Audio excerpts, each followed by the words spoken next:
ନାଇଁ ନାଇଁ ନାଇଁ ସେ କଥା ଛାଡ଼ ପ୍ରକୃତରେ ତୋର କିଛି ଦୋଷ ନାହିଁ ତୋ ସୁନ୍ଦରୀ ହବାର ଦୋଷଟା ତ ପଛରେ ତ ମା ରଖିଦେ ଏଠି ମୋ ମା କୁଆଡେ ରହିଲା ମୁଁ ତମକୁ ପଚାରୁଛି ମୁଁ ସୁନ୍ଦରୀ କି ନୁହଁ ନାଇଁ ନାଇଁ କଥା ଆମ ମା ଆଡକୁ କହିଦେଲ ନାଇଁ ନାଇଁ କଥା କ'ଣ କି ତୁ ଯେତିକି ବର୍ତ୍ତମାନ ସୁନ୍ଦରୀ ଅଛୁ ଆଜ୍ଞା ଆହୁରି ସୁନ୍ଦର ହେଇଥାନ୍ତୁ ଦୋଷଟା ତୋର ନୁହଁ କେମିତି ତୋ କୋଉଠି ମା ଦୋଷ କରିଦେଇଛି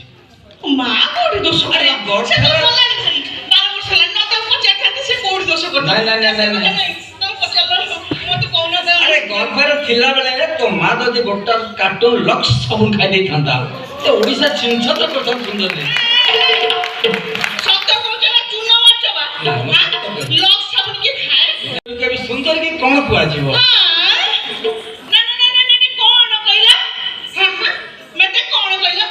ମୁଁ ମାର୍କେଟ ମୁଇ ଆ ନିଜ ମୁଁ କେବେ ଅନା ଦେଖିଛ ହଁ, ଦେଖିଛି ନା ଦେଖିଥିଲେ ମତେ ମାର୍କେଟ ମୁଇ ବୋଲି କହିନଥାନ୍ତା ମା ନାଇଁ, ନାଇଁ, ନାଇଁ। ହଁ ମାର୍କେଟ ମୁଇ ବୋଲି କହିନଥାନ୍ତା ହଇଲ ମତେ ଯଦି କହିଥାନ୍ତା ନା ତୁ ସୁନ୍ଦରୀ ନା ତମେ ଆହୁରି ସୁନ୍ଦରୀ ଅଛ ହଁ, ହଁ। ହଇଲ ବେତ ନେଇକି ଗଛଟାରେ ବସେଇ ଦଉଛ ଆଚ୍ଛା। ମୁଁ ତମକୁ ଖାଲି ପଚାରିଲି ମୁଁ ସୁନ୍ଦରୀ କି ନୁହଁ ନା ନା ତେମେ ମତେ ନେଇ ଗଛଟାରେ ବସଉଛ ଏଠି ଅନା ଅନେଇ ଏଇଟା ଅନା ସିଆଡେ କୁଆଡେ ନଉଛ ଅନେଇ ମୋ ଆଡକୁ ଅନା ମୁଁ କହିବି ଅନେଇଲି ହଁ କହୁ ମୋ ମୁହଁ ଖୋଲିଛ ମାନେ ବନ୍ଦ କରିପାରିବନି ଅଠା ମାରିଦବା ଫେବିକଲ୍ ମାରିଦବା